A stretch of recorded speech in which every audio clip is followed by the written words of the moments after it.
歡迎收睇戲院門外，我係 E-Man。我係阿蘇。寒戰1994終於公映啦，即刻為你送上最新鮮滾熱辣嘅影評。歡迎收睇戲院門外，呢個 channel 咧主要係講翻我哋嘅主觀感受，絕對唔係專業影評。如果啱睇嘅話咧，就記住訂閱我哋。我想睇李文斌嘅 file，我懷疑佢喺呢個時間點遇襲失蹤，關1994件事。我講過，下半世咩都唔做，淨係招呼佢嗰個。無論邊個人，MB 都一定要人就傾。黑白兩道都要買起嚟。香港會渣咗。提醒你一樣嘢，香港從來都係我話事。時隔10年啊，2026年啊，今年啊，我哋又迎嚟呢個寒戰系列嘅前傳啊！哇，真係又係隔咗10年啦！我發覺最近好多呢啲舊嘅 IP 啦，咁我哋今日啱啱好5月1號咧，公映咗呢個寒戰1994啦，我哋就啱啱今朝即刻入去睇早場，睇完而家即刻錄呢個影評，咁就即刻希望盡快剪到俾你哋睇啦，希望第一日就可以出到呢個影評。咁所以如果有啲咩講得唔好講錯嘅話咧，就希望大家幫我哋補充資料同埋多多包涵啦。啱啱氣勢好勁喎，我哋見到今日全港咧排片排咗800幾場啊！啱啱我哋入場咧都係全場爆滿啊！爆滿啊！好支持港產片啊，真係。咁喺講寒戰1994嘅影評之前咧，我哋就好快咁樣回顧下之前嗰2集同埋呢個系列點解咁重要。轉頭咧就會送上呢個1994嘅影評噶啦。第一集寒戰咧就係2012年上映啊，由梁樂文同埋陸劍青聯合執導嘅。當年咧可以話係重新定義咗香港嘅警匪片啊，唔再只係講兵捉賊啊，而係講制度同埋權力。咁票房方面咧，哇，當年好勁啊，拎到香港華語片年度冠軍，金像獎咧更加係大贏家，橫掃咗9個獎，包括最佳電影啦。咁劇情方面咧就係講警隊咧有一架衝鋒車咧，同埋警員咧就俾人綁架，警方內部咧就即刻啟動呢一個代號寒戰嘅行動。但係問題係2位副處長啊，郭富城飾演嘅劉傑輝啦，同埋梁家輝飾演嘅李文斌，佢哋對於點樣處理呢件事咧都有完全唔同嘅睇法。一個就主張制度程序，另一個咧就相信經驗同埋實戰。隨住事件嘅發展啊，佢哋發現咧警方內部可能有內鬼，成件事唔單止係綁架咁簡單啦。去到第2集《寒戰2》，只係隔咗4年咧，就喺2016年上映啦。同樣咧都係由梁樂文同埋陸劍青執導啦，票房更加誇張，香港突破6200萬啊，成為當年啊最高嘅華語片票房之一。劇情咧就承接翻第1集嘅，劉傑輝咧已經升咗做警務處處長啦，而佢嘅家人啊，佢老婆同埋個女咧就俾人綁架喎，對方咧就要求佢釋放一個重要犯人，就係李文斌個仔啦，令到咧成個警隊咧再次陷入呢個權力同埋道德兩難啦。而今次嘅局勢更加之複雜，因為唔單止係警隊內部啊，仲牽涉到法律界、政界，甚至成個體制啊。成件事由一宗案件升級到一場權力戰，而成個寒戰系列最核心咧就係2個人，即係劉傑輝嗰派嘅制度派啦，同埋李文斌嗰派嘅實戰派。一個講規矩、制度、程序，一個就係講經驗、直覺同埋效率。表面上大家都係為香港好，但係背後咧2個人嘅道德觀都好唔同嘅。咁其實講到點解寒戰叫寒戰咧，我覺得呢個名係改得幾好嘅，因為佢咧就係講緊歷史上嘅寒戰啊嘛，就係美國同蘇聯咧，佢哋冇正式開戰，但係長期咧就有好多權力嘅角力啦，都係講緊2派人嘅。成套戲咧就圍繞住劉傑輝同埋李文斌嘅鬥爭咁樣咯。講完頭2集啦，重點嚟啦，重頭戲就係我哋今日睇完嘅1994前傳。咁啊，講個劇情簡介先啦。1994年啊，香港正處於個中英過渡期嘅最後3年啊。電影一開頭咧就係影射緊當年張子強嘅富豪綁架案啊，李嘉誠個仔嗰個綁架案啦。劉仲謙飾演嘅青年版嘅李文斌啊，咁當時咧就係一個好熱血嘅 O 記總警司啦。咁而吳彥祖飾演嘅蔡元琪咧就係一個野心勃勃嘅高層嚟嘅，佢嘅職位咧係警務副處長嘅。當佢哋處理呢個綁架案件嘅時候咧，佢哋就開始佢哋嘅政治角力啊，咁就係咁樣展開咗啦。咁我哋詳細內容我哋等下再稍後再討論下啦。咁我哋之後咧就會講好多關於呢套戲嘅嘢噶啦。如果大家未睇嘅話，就記住入咗場睇咗先，因為之後就會有劇透嘅部分。國際慣例咧，我哋嘅 channel 嘅就係又係問你一條關於今套戲嘅問題，睇下你有冇瞓着嘅。咁就係簡單嘅，又係就係當時綁匪啊，葵涌之虎啊，佢要求俾幾多錢贖金咧？8億啊！錯，係6億啊！唔係8億啊！6億，佢要求6億，一開頭話你俾住一半先，俾住3億我先。哦，因為吳彥祖係8億，哎呀，記錯咗啊你，唔緊要，因為我記咗吳彥祖，見咗阿蔡元琪嗰個8億啊，原來6億啊。喂，6億現金。咁我同阿蘇個情況就有啲唔同嘅。嗱，我咧就睇過《寒戰1、2》啦。咁阿蘇咧就係冇睇過《寒戰1、2》咁樣入場嘅。我哋可以講一講話，究竟你有睇過同冇睇過呢套戲，睇前傳會唔會好大影響咧？咁樣，咁我自己就覺得咧，我睇呢個故事嘅時候咧，講真，牽連唔係回憶殺，唔係有冇回憶殺嘅感覺？冇回憶殺。OK。首先咧，我唔係話寒戰嘅 fans 啦，咁所以我見到咧最近咧網上。即係講真，你上映咗1日嘅啫喎。不過之前好似有啲傳媒場啦，咁當然我哋冇機會睇㗎啦。但我見咧好多人咧都話好爛喎呢套戲，咁我就抱住一個哇，咁係咪真係咁爛嘅心態入場睇啦？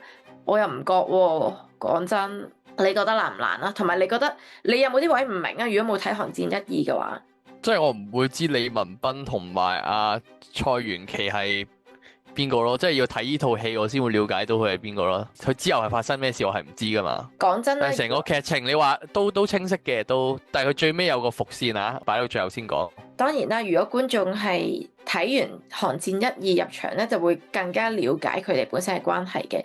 但係如果你話真係呢一套戲1994完全抽出嚟獨立睇咧，其實又得嘅喎，因為佢已經冇咗《寒戰1、2》最重要嗰樣嘢啦。我自己覺得，所以可能就係呢個原因令到有啲 fans 會失望，因為其實你《寒戰1》最吸引嘅地方咧係兩個陣營鬥爭啊嘛。即係梁家輝同埋郭富城啊嘛，好多人可能就係好中意呢兩個角色。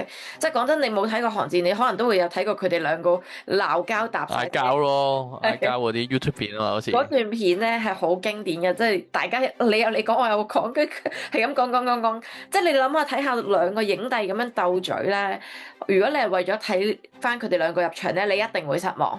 打控警隊自把自為，你以為咧皇家香港警隊唔係叫捍衛，你叫卑鄙？做啲咩啊？親口同你求情，我唔話我會放心你家做死，接埋出咗兩名，我就揾你睇死我。基本上梁家輝咧只係得2場出現咗，仲要係勁短嘅。咁如果去到寒戰2咁有埋周潤發啦，咁有啲人可能今次都係為咗睇翻梁家輝、周潤發同埋郭富城入場咧 ，sorry， 完全會失望，因為周潤發同郭富城係有嘅，但係佢哋只係限於喺個 office 係咁傾偈，係咁查案啦，你當，咁你就會好失望咯。如果你想睇佢哋。而且你如果想睇嗱，因為今次我見好多宣傳啦，就話有好多粒粒巨星嘅，咁事實上佢哋係出現咗好多人嘅。吳康仁咯，吳康仁緊要嘅角色，跟住阿廖子妤啦，跟住阿王丹妮啦。其實你最紅嗰幾粒都擺晒落去嘅，即係爭在未擺黃子華落去啫，即係唔啱擺啫應該。即係即係最紅嗰幾個真係擺咗落去，即係講真。如果你係為咗嗰幾個外國人。有幾個外國人係權力遊戲嗰幾個。如果你係為咗睇真係大粒嗰啲影帝咧，即係你睇周潤發啊，你睇郭富城，你睇梁家輝，你睇古天樂嘅話咧，一定失望。但係如果你係想睇後生啲嗰啲咧，你就會好開心啦，因為大部分時間都係講以前嘅，佢唔係兩條線並排㗎，佢只係我估個比例係8:2度啦，即係80%係講以前添啊，直頭或者90%啊，接近。咁所以就現代發生嘅時間就會好少啦。咁你睇現代嗰啲粒粒巨星咧，就一定會唔 balance 嘅個心理。咁我哋就重點講翻以前嗰個故事啦。咁因為以前係冇出現劉傑輝呢個角色嘅，即係郭富城個角色係冇出現啦。喺1994年，重點都係講翻李文斌嘅後生版，佢以前經歷咗啲咩啦？喺94年，因為呢一條伏線咧，其實喺《寒戰1》咧有輕輕帶過嘅，佢輕帶過話啊，以前咧李文斌咧係94年參與咗一單好大嘅嘢咁樣啦。但係一條好細嘅線啫，冇詳細咁講嘅。咁而家就終於講翻呢個94年嘅線啦。李文斌就係好勁啦，阿劉俊謙飾演啦。劉俊謙我覺得佢好戲喎，真係好戲。佢之前幻愛都覺得好好戲啦嗰時。駕輕就熟喎，佢今次呢個角色都。但係佢不死啫，不死都唔緊要，你有主角光環。反而我唔會緊張，因為已經知道細佢哋一定唔會死噶啦嘛。但係你都短期內中咗2次槍喎，仲有軀幹嘅位喎，即係唔係淨係手下腳喎，軀幹嘅位喎，勁快 recover 咯，勁快好翻。都冇事。係啊，跟住就已經去同人搏鬥啊，又飛車。佢有啲嘢咧係延續咗《寒戰1、2》嘅感覺嘅，即係譬如佢拍攝嗰啲色調咧係偏有啲冷色㗎。同埋飛車爆破打鬥咧，呢啲一定會俾到你嘅，我覺得比以前多添嘅，直頭係。咁所以如果你為咗睇動作啊、打鬥啊，完全係滿足到你嘅。咁當然啦，即係特技方面就唔好咁強求啦。而你覺唔覺得咧，套戲一開場嘅時候咧，佢咪會每個人啲人名打出嚟，嘟，佢係邊位，佢係邊位，佢係邊位咁嘅。嗯。你可能會覺得有啲老套啦，但係其實講真啦，12年嗰陣咧，當年咧都係咁樣出嘅啲人名，即係有呢個人係咩名咩職位，呢個人係咩職，即係佢哋叫做延續翻呢個傳統咯。但係講真，李文斌後生咧係一個，起碼佢個心態係好正㗎，即係同韓戰好正直咯，好正直，信佢嘅公義，為咗佢啲僆，佢都好好咁樣交代咗佢同啲僆啲下屬點解個感情會咁深厚，同埋佢有幾重視佢哋嘅。故事一開頭就係講阿李文斌啦，佢就係因為佢其中一條僆咧就賭錢，仲要帶埋啲證物去賭喎，即係唔見咗包粉啦，咁佢就要幫條僆搞翻呢個蘇州市，就係揾翻包粉出嚟咁樣啦。但係唔小心咧就破咗呢一個綁架案嘅現場喎，仲要搞咗一單大頭佛，俾啲反走咗咁樣啦，你當係。咁所以咧就開展咗呢個故事，跟住就會牽涉埋啲警隊嘅高層啦。咁其實你成套戲咧就有幾個 parties 嘅，就有警方啦、政界嘅人啦，同埋商界嘅人嘅。咁所以咧，我諗仲有黑社會啊，仲有係，仲有老院啊，黑社會老院四方面咧，可能又多人又多持份者咁樣，咁就有啲人就會覺得好亂啦。你覺唔覺得亂先？我又覺得唔會亂嘅，個時間線都跳得幾好啊！即係現在跳翻過去再跳翻去現在，我覺得都好自然嘅，因為都係真係有關聯噶嘛，佢講緊嗰件事噶嘛，所以我又覺得唔係好亂。其實我都覺得唔亂嘅，不過係佢。黃丹妮飾演嘅阮先生啦，我覺得佢第一次出場幾型添嘅，直頭係。係啊，幾型。係即係你一講阮先生，咦，原來係個女人嚟嘅喎，仲要佢係同阿劉俊謙好似係雙劍合璧咁樣喺度嘭咁樣噶嘛？史密夫嗰個位就有啲奇怪咯，即係佢警方同黑社會合作得咁犀利，我就有啲抱呢個懷疑嘅態度啊！即係佢咁誇張喎，佢一入到去就話我同佢聯手咁樣喎，即係一入去就想同佢聯手。勁有默契咯，冇乜可能噶嘛。李文斌點樣同呢個黑社會大佬袁先生點樣合作？因為其中一個綁架富商個妹夫嘅人咧，就係老袁呢一個字頭嘅人嚟噶嘛。咁所以就大家有千絲萬縷咁樣有啲掛鈎咁樣，去到最尾啊葵芳之虎仲要死咗添，咁所以老院仲要報仇啊，所以其實個故事咧係幾複雜，發生咗好多嘢嘅，而且你仲有富商嗰邊又有謝君豪啊、吳康仁啊呢啲角色咧，又要講緊佢哋富豪入邊嘅關係咧，咁所以咧講真，你每樣嘢。講啲每樣嘢講啲撈埋一齊咧，就所以又有啲碎嘅。但我自己睇落咧係清晰嘅，但係佢係唔講得唔深入嘅。咁所以可能就會變咗有啲人唔中意呢套戲咁樣咯。個片長都就係2個鐘啊，片長都。但係佢係需要㗎。OK 咯，係需要㗎，太多嘢講啦佢。因為《狂戰2》咧就係講緊阿蔡元琪佢翻嚟香港。跟住佢就想阿李文斌上坐呢個處長個位啊嘛，佢想擁佢上去，所以佢就對抗阿劉傑輝啦，而且佢仲揾咗啲昔日嘅警察嚟策劃呢件事啦。咁嗰啲昔日嘅警察咧，就係李文斌以前嘅警察啦。咁嗰陣阿梁家輝啊，即係老咗嘅李文斌咧，仲要望住佢啲手足為佢而死，咁嗰陣係好震撼嘅，講真。但係如果你調翻去94年呢度咧，佢就會解釋咗點解佢同啲手足會咁情深啦。但係好老實講，劉俊謙幾好戲都好，始終梁家輝嗰陣表現嗰種悲痛啊、自責啊、內疚咧係好難比啊，始終一個老戲骨啊嘛，細膩嘅演技咧，咁今套戲就俾唔到你。但係我覺得劉俊謙算係咁噶啦，即係佢做到嗰種油中有光，光中有帶點油嗰種感覺咯，即係好重視啲手足啊，好正直，好落力去搞掂單嘢啊咁樣。我覺得佢做得算係咁噶啦，講真。其實咧，導演佢都有用好多意識流嘅手法，即係1994嗰條片啊。咁其實咧有好多位而家已經冇咗啦，而家就不過而家都起緊其他嘢，啟德嗰邊啊。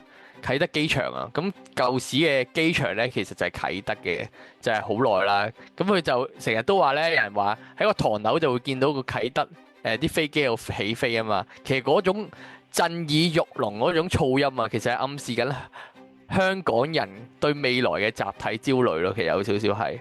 跟住咪成日落雨嘅，李文斌啊，成日企喺個雨度啊，佢連佢俾人處死嗰下都係落緊雨噶嘛，跟住有時有啲位又處於落雨嘅階段咯，就係其實佢咪成日過去現在咁樣剪嘅，咁啊李文斌咪成日係落雨啊，之後又跳翻過去劉傑輝嗰邊嘅，劉傑輝就係郭富城嗰邊啦，咁啊成日就喺冰凍嗰啲辦公室啦，其實咧佢係一個水同冰嘅切換啦，即係其實講緊，即係去到現在嗰時，佢個制度已經俾人冰封咗啦，嗰時已經係，即係其實已經融入咗個制度咯，即係其實郭富城已經融入咗個制度入面，反而對比翻下李文斌咧，佢依然係好堅持自己嗰種正義啊，即係仲係初出茅廬嗰種感覺啦。其實成套戲，我覺得佢個即係講緊就係回歸前嗰3年啊嘛，咁好多人即係佢當然啦，呢套戲係十分之政治正確嘅，咁你知㗎啦，即係英國佬一定係衰人啦，一定係衰人先啦。係啊，跟住同埋佢有啲位咧係好直白嘅，講到你會唔會打破呢個法律啊？即係唔理呢個法律啊？跟住啲英國佬就話：我哋唔會打破，我哋唔會 break the laws 啊，即係我哋唔會打破呢個。我會改咯。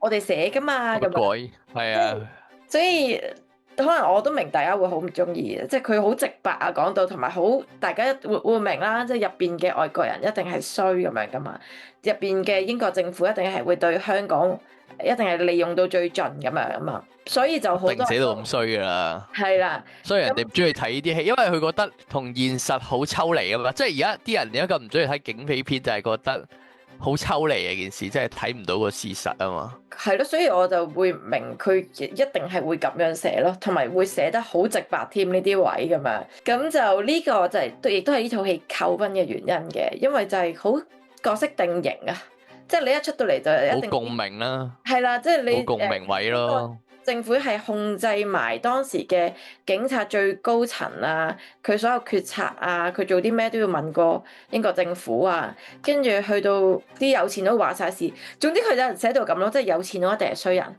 即係呢啲叫我自己覺得好面譜化，所有嘢都就係一定係咁咯，永遠都只有得黑，只係得白，有錢佬一定係衰人，一定有陰謀，一定係唔好噶啦。咁我哋去穿橋嗰個位啦，邊個綁架富商個妹夫咧？就係佢自己個仔啊嘛。咁所以呢啲位就係佢係有少少扭橋嘅，但係我自己覺得未去到話哇令我完全估唔到。係咯，好大路咯，同埋啲天使都唔係話好勁嘅，即係未去到話估到嗰隻嘅，即係其實佢都係無中生有啦少少，但係啲表情有嘅，有交代到佢唔係一下爆出嚟嘅，不過牽強嘅都個理由係，我自己覺得係牽強嘅。我覺得佢其中入邊有一個好大嘅 bug 咧，我自己睇咧就係因為《寒戰1》嘅時候咧，李文俊啊，即係阿彭于晏做嘅。彭于晏就係梁家輝個仔啊嘛，咁嗰陣已經講緊20幾歲嘅警察嚟噶咯，佢已經係啲。但係呢套1994年咧講緊係18年前咧，咁佢個仔如果就算係嗰年啱啱出世啊，都係18歲啫嘛，應該都做唔到警察住噶喎，即係做唔到，即係好似經歷咗幾年嘅 PC 咁樣噶喎。咁我自己就覺得呢啲位就有少少北咯，唔知係咪想講其實李文俊就係其實係李文斌嘅養子啊？領養翻嚟，呢個就有機會，領養翻嚟啊！因為呢度係1995年先領養翻佢翻嚟，有機會喎，我覺得即係係啊，真係唔出奇啊！咁我哋都睇到呢套戲，咁當然係有佢失色嘅地方啦，即係大家都明嗰樣嘢啦，同埋傳統嘅警匪片咯，我覺得又係一個傳統嘅警匪片，就係又係有好多爆破位啊！即係佢都擺脱唔到香港嗰種警匪片嗰種感覺咯，即係一定要有正邪反派咁樣，跟住個反派一定要佢好衰咁樣，純粹爭在未死啫。佢好大嘅掉咗個炸彈，就係講緊啊陳家樂飾演嗰個黃家輝咧，其實係話係間諜嚟嘅，即係英國嘅派過嚟嘅間諜。同埋啱啱 E-Man 講得好啱咧，你可以講一講你嗰個 point。我睇完戲喺戲院門外咧，就同阿蘇講，佢話，因為去到最尾咧就係講話回憶翻1994嘅事咧，就係一直睇緊文件發哥同埋郭富城喺度睇緊當年嘅 file 嚟揾翻當年發生咩事啊嘛，但係佢去到最尾又講一句話，其實而家留得落嚟嘅 file 啊，入邊講嘅嘢係真係假都唔知啦。其實有機會我哋觀眾都可能係俾導演或者編劇玩咗，就話喂，其實我哋睇到嘅嘢都未必係真嘅，因為 file 嘅寫係假嘅話，咁我哋睇到嘅嘢就係假嘅，所以我哋有機會睇到成套戲入邊有好多嘢都係假嘅咯，所以我都唔知啊。係啊，同埋黃家輝有機會未死咯，因為佢講到咁樣就好奇怪啦，即係你點會將特登要穿一個已死之人講話，其實佢係一個間諜嚟嘅。即係雖然我見到佢笠咗絲帶噶嘛，但係啱啱你所講啦，可能即係根本就係我睇到嘅嘢係假象嚟嘅，所以佢根本未死，所以佢先講嗰句。真係唔知，真係唔知，即係佢點扭都得咯，講真。如果係嘅話，都幾勁。其實我覺得，如果1995即係一嚟啊推翻晒1994拍嘅戲，其實都幾好笑，我自己覺得。即係諗下，你啱啱睇嗰前2個鐘都係廢嘅，即係講咧。我而家睇緊呢個鐘，你先啱喎。你會唔會想睇1995？咁咪正咯。因為暑假我有啲想睇，我會想睇嘅。你係完全冇睇過《寒戰1、2》嘅，你睇完94都會想睇95，都代表佢係某程度上嘅成功啦，係咪？吸引到人咯，但係其實佢都係即係啱啱所講話，佢就係傳統嘅港產嘅警匪片，即係離唔開咯。同埋佢咁大堆頭，咁一定要入場睇嘅。佢咁多星，近呢幾年都係比較，即係連嗰啲好嘥拉嗰啲都好配，即係都好紅喎。陳以文啊，佢仲有莫文蔚、鄭則仕、張可堅，即係全部都大粒星嚟喎，即係阿元彪都好耐冇出嚟拍，葉童又係咯，即係全部都好耐冇拍過咯，但係佢都出翻嚟拍喎，好勁喎，所以我覺得又用咗好多新嘅人喎，即係比較大熱嘅新演員。即係阿劉仲謙已經係啦，跟住阿 Lockman 啦，跟住 Stanley 啦、D 啦，幾多嘅？睇下啱啱咁樣講都已經好多。係啊，黃丹妮都佔好。所以呢套戲真係值得入場睇下。即係如果中意香港嘅警匪片，更加入場睇啦。我自己覺得 overall 嚟計咧，當然啦，佢入邊劇情係有佢嘅 bug 啦。咁而且有啲人唔中意佢咁即係咁正確啦，所有嘢都。咁但係如果你係為咗睇梁家輝同郭富城咧，咁你一定會失望；為咗睇發哥，你會失望。但係如果你想睇咁多粒星，即係出你都唔介意嘅話咧，呢套戲係值得入場睇嘅。即係你為咗睇星嘅話，但係你唔好抱住又睇翻兩方面鬥氣角力嗰啲就冇呢啲嘢嘅。咁我去評分時間啦，5分滿分你會俾幾多分啊？我俾3.5分，因為咧其實。都係啱啱我講啦，佢公式化嘅警匪片啊，即係如果佢有啲扭橋再勁啲啊，我完全估唔到咧，咁我就會再俾高分啲啊。但係所有嘅你就係睇爆破位啊，同埋啲追車畫面，其實都夠嘅，即係平時傳統嘅港產片，因為有開槍嗰啲，咁我覺得成套戲個節奏都明快，同埋都係好時間線都剪得幾好嘅，即係剪接上嘅話，所以我俾3.5分都係好合理嘅。咁5分滿分我都係俾3.5分啦，因為我覺得。其實佢整體嚟講咧都清晰嘅，起碼我哋睇得清晰啦。咁而且有好多各方面嘅星又出現咗，咁喂都要支持下啦。好耐冇睇過咁多星嘅港產片啦，真係。同埋佢所有嘢都中規中矩，係劇情牽強咗啲，但我覺得要支持嘅，都係要支持港產片。好，如果各位觀眾咧中意睇我哋嘅片咧，就記得 comment、like、share 同埋留言。我哋每個禮拜都會有新片，記住 subscribe 我哋啊！多謝支持，拜拜。拜拜。